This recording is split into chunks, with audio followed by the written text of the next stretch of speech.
you guys, so the project I'm going to be sharing with you today is actually a great project for using up a lot of your fabric scraps. So I actually went ahead and I went through my fabric collection. I have like a bunch of just cottons in these two bins, and I went through and just found a bunch of like fabric that I've used for previous projects that are kind of like pastel-y and spring-like, because I just want to make a cute little spring kind of table runner mat thing. So I picked out just a bunch of pretty little colors that are just all different kinds of things that I've had left over. Like this is from like my mom's quilt that I made one year. This is from my quilt for my bed. I made some hair bows with Easter bunnies on them. So I have like bunny fabric, and then just like a bunch of random fabric I found at like garage sales and stuff. I made a costume with this pink fabric.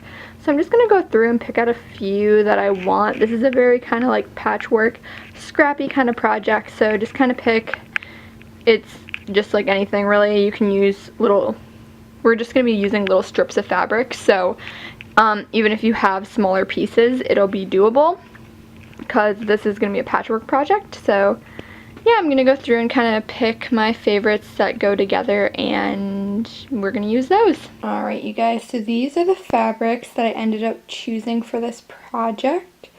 I think they all go together really nicely. They're very bright, very fun, very springy, and they're going to be great for Easter. So we're going to move on to the next step. Alright you guys, so I'm going to start by ironing out my pieces of fabric because these have just been sitting crumbled up in a box for a while, and I want them to be perfectly flat, no wrinkles or anything, so I get the most precise cuts out of these. So I'm just kind of ironing these pieces just a little bit so they're nice and flat. Alright you guys, so now I'm going to take my fabric and we're going to start cutting. I'm going to be cutting 2.5 inch wide strips. So, however many you cut basically just depends on how big your final table runner is going to be.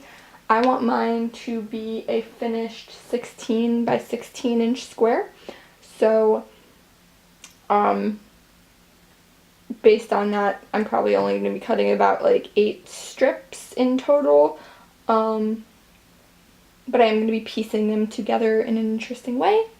So, yeah, we're going to get started with this. Now, the whole point of this patchwork table runner is that your pieces kind of vary in length.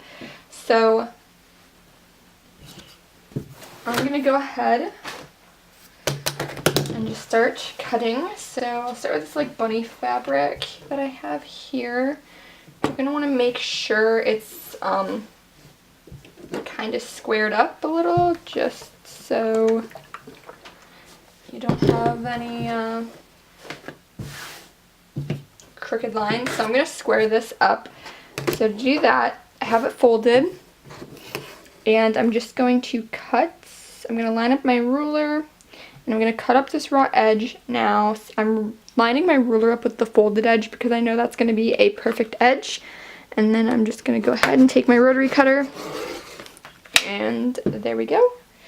So that should be pretty much of a perfect edge. I'm going to do it again because I messed up a little.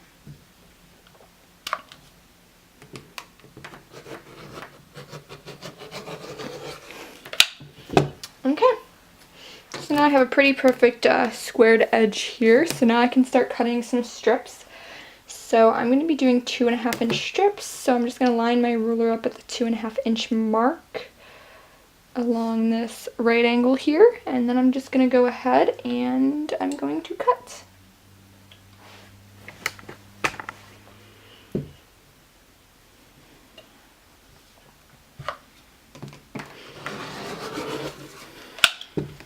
Alright. And then if you unfold this, it'll be a long strip. So yeah, I'm going to cut a couple more of these. So I have that one. And then I'll cut another one.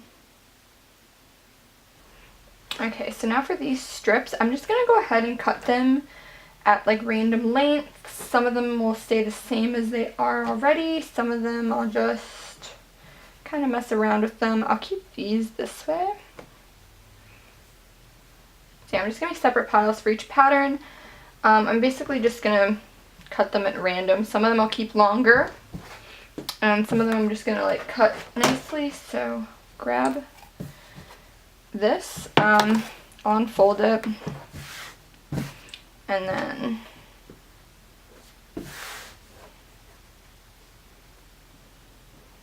I'm just going to like lay my ruler down, line it up with an edge, and just go ahead and cut it.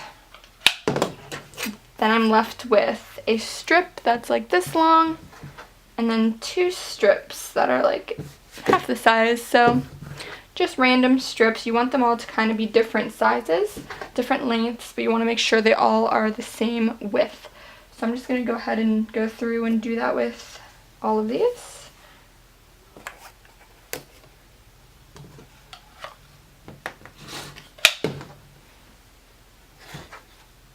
Alright, so I just have all my fabric laid out how I want them to go, and I'm just going to randomly sew these together in a line until I just have one big strip. So it's kind of like how you piece together binding, but we're not going to be sewing on a bias or anything. I'm just going to be sewing a straight line across. So like I'll grab a piece from here and a piece from here. And I'm just going to put them together, right sides together. And I'm going to go ahead and just sew along this seam.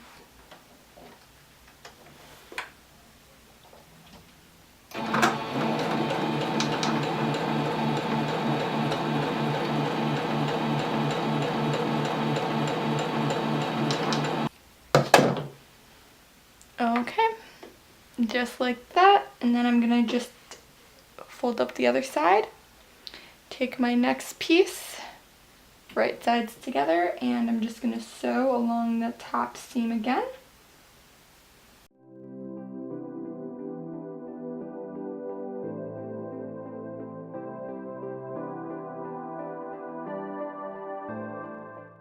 Okay, so I went ahead and I cut and sewed together.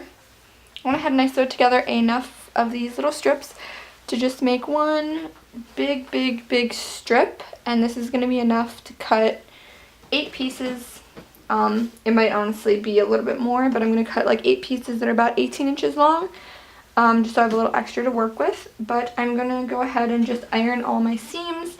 It doesn't matter which way they're facing because we're not going to be lining up any seams because all the seams are kind of off. So I'm just going to go ahead and iron these really quickly just so they're all nice and smooth and ready for cutting.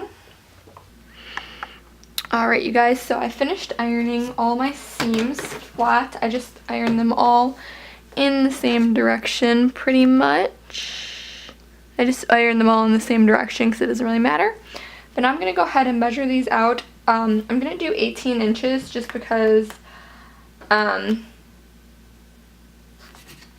think that'll be a little bit better just to have extra. Yeah, I'm going to do 18 inches because I just want to have a little bit of extra to trim off when I sew them all together. So, just going to lay this strip down, and I'm going to cut multiple pieces that are just 18 inches. So I just kind of line everything up. And take my rotary cutter and just slice. And then I'll have a strip that's 18 inches, and they're all going to be unique. So, yeah. They're all going to be pretty different and unique since I sewed them the way I did. But that's what makes this project kind of just like scrappy and interesting, because every single piece that you cut is going to look different.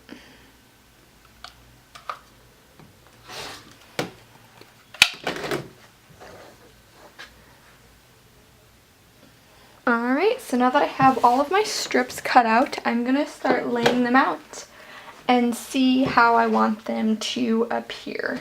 So,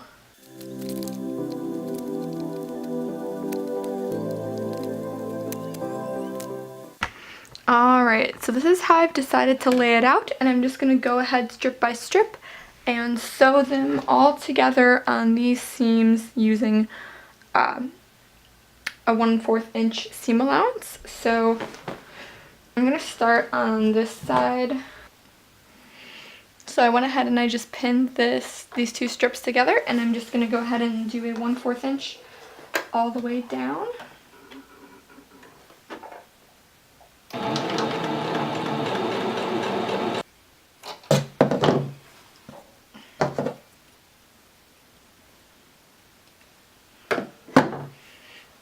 Okay, and then once it's all sewed together, it's going to look like this. And now I'm just going to take my next strip right here. I'm going to lay it down face down, right sides together again. And I'm going to go ahead and pin this in place.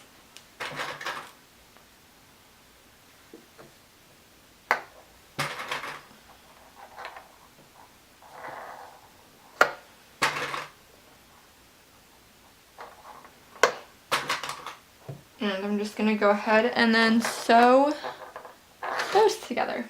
Alright, so I have all my strips sewn together now, so I'm going to go ahead and I'm just going to iron out the seams, press the seams. Yeah. Alright, so I'm just going to square this up. I'm going to start on this side and just trim everything so it's even. I'm going to grab my bigger ruler. Right. So I'm not doing any kind of measuring or anything yet. I'm just going to square this up just so it's nice and straight.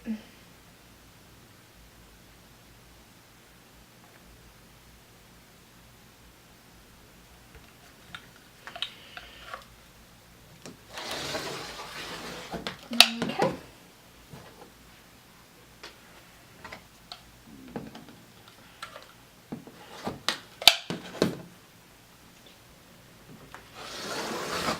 Cut that. There we go. So now I have a perfectly squared 16 by 16 inch square here, and we are going to start, I'm going to base this to my backing and we're going to start quilting. Alright, so I have all my pieces here. I'm going to take my backing piece and I'm just going to lay this down.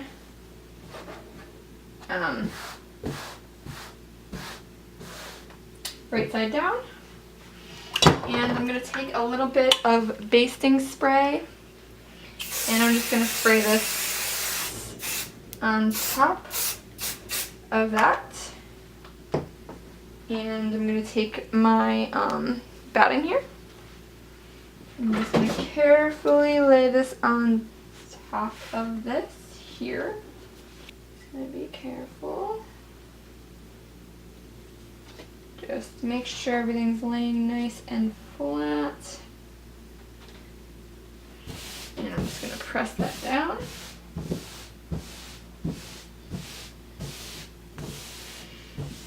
Okay. There we go. And then I'm going to take a little bit more basting spray and just spray this on top, coat it nice. Good. Alright. Now I'm taking my little mini quilt top thing here and I'm just going to lay this down right in the center of this little quilt sandwich I have going on. So I'm just going to line that up and roll it out. Once that's all set, you just press this down firmly and it should stick. Alright, now I'm just going to take my ruler and I'm going to trim the excess off of this.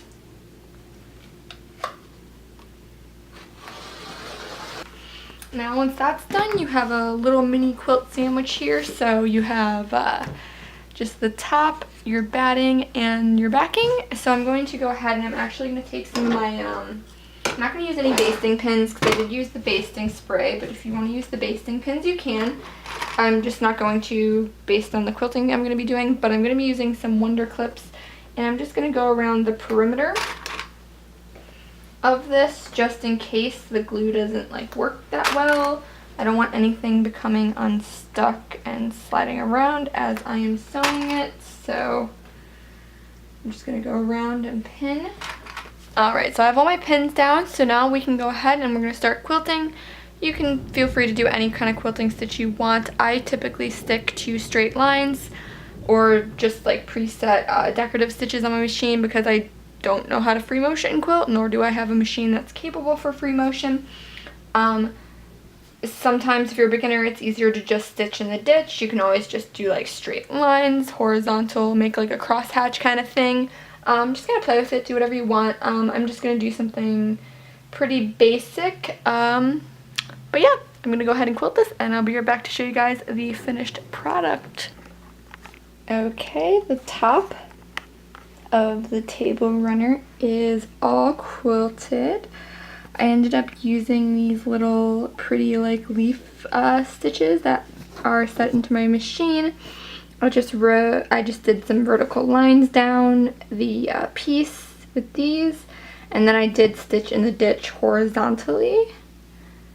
But I don't know, I think it looks really cool. I like this little leafy pattern kind of with the flowers because I think it's kind of springy. You can't really see it on camera on the back just because this is so busy. You can kind of see the straight lines, but it's kind of really hard to pick up the leaf. I mean, you can kind of see it, I guess, on the back there. But yeah, I think this looks really cute. And now I'm going to work on the binding. Okay, so I did go ahead and I sewed a bias seam, so it's like on a diagonal there, but I'm going to go ahead and trim off this excess here.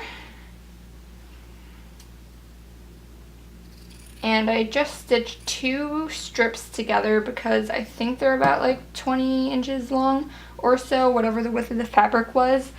And since it's only like a 16-inch square, I don't need that much binding. So I'm just going to press my seam here. I will press it open since this is going to be a binding. So just give it a little finger press, and then I'll just take the iron and press that nicely.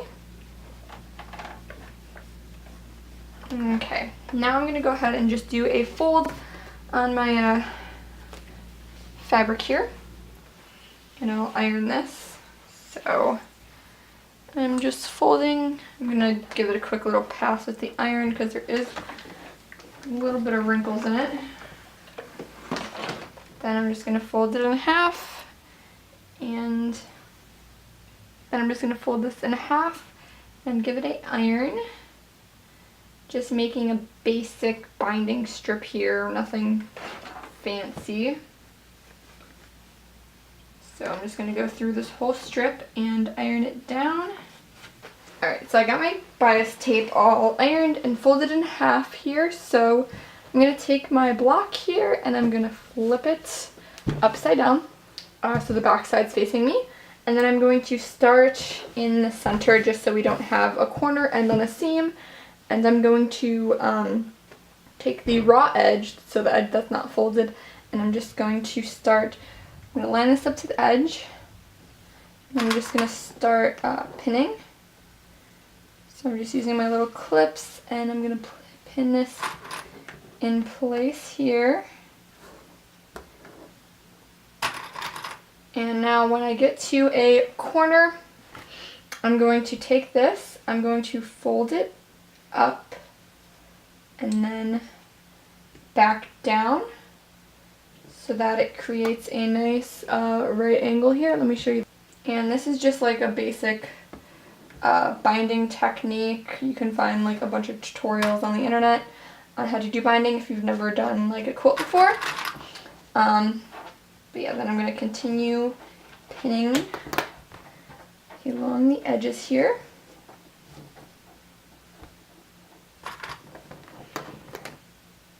Alright, so now that I have sewn completely around the binding, I'm going to go ahead and I'm actually going to fold this over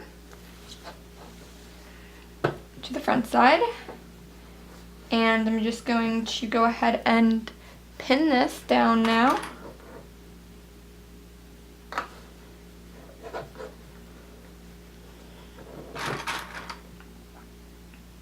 Okay, and we are officially done. The binding is on, everything is complete.